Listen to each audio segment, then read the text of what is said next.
Assalamualaikum warahmatullahi wabarakatuh dan salam hormat kepada semua. Jadi hari ini kita bertemu lagi dalam sesi ulasan buku yang saya kendalikan.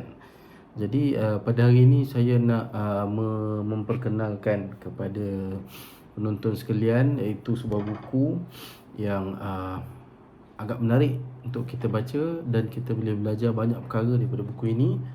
Itu buku yang bertajuk The Art of War. Art of War yang ditulis oleh kalau ikut nama dia kat sini, ada, saya pun tak pasti ejaan pronunciation ataupun cara sebutan nama dia yang betul. Mungkin ada yang saya pernah dengar sebut Sanze, pernah dengar sebut Sinzi, ada yang pernah sebut Sunzu. Tapi mungkin untuk lidah saya ni, kita sebut untuk tujuan video ni je lah ya. Kalau salah cara sebutan tu, saudara dan saudari boleh betulkan kemudian lah kepada saya.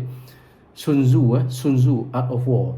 Baik, buku Art of War ni adalah sebuah buku yang ditulis oleh Sun Tzu ni, seorang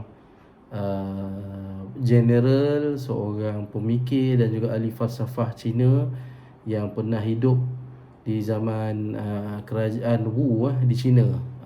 Jadi beliau ni telah menulis buku ni lebih kurang 2500 tahun dahulu dan juga dianggap sebagai salah seorang penulis buku inilah buku seni peperangan, seni dan kaedah peperangan yang sehingga hari ini masih lagi menjadi rujukan dan dipelajari oleh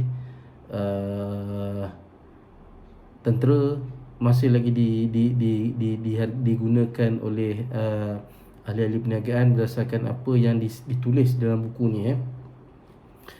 Jadi di dalam buku ni dia ada 13 bab, dan di dalam 13 bab ni masing-masing ada pecahan-pecahan ilmu-ilmu yang berbeza lah. Contohnya kalau kita tengok ni, contoh chapter 1 dia ada planning, waging war, offensive strategy, tactics, energy, weak and strong points, maneuvers, tactical variation on the march terrain, the 9 varieties of ground, attack by fire, dan juga last sekali espionage. Jadi buku ni walaupun kalau ikut nampak nipis saja, ini adalah buku yang versi yang pernah diterbitkan oleh Pelanduk Publication lah, tetapi buku ini sebenarnya mengandungi penulisan ataupun pemikiran Sun Tzu berkaitan dengan seni peperangan. Dan ketika beliau menjadi general pada kerajaan Wu ni dulu, memang beliau telah menjalankan, memang kredibiliti beliau ni sebagai seorang general memang terkenal lah, dan berjaya menumpaskan musuh dan juga mempertahankan kerajaan Wu daripada kekalahan perang buat beberapa dekad lah. Selepas beliau mati, mulalah kerajaan Wu itu mengalami kemerosotan daripada segi empire tentera dia, empire dan juga ketenteraan tu.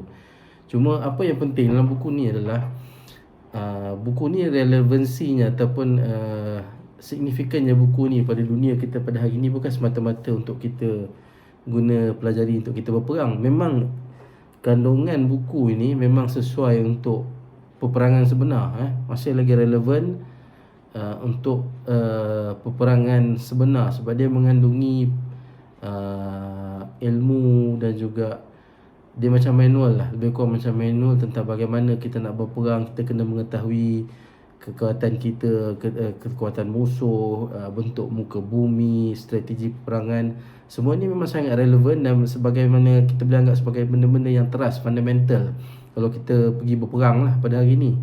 Tapi yang lagi penting juga, buku ini boleh dan juga telah pun diadaptasi oleh ahli-ahli perniagaan dan khususnya ahli perniagaan Jepun.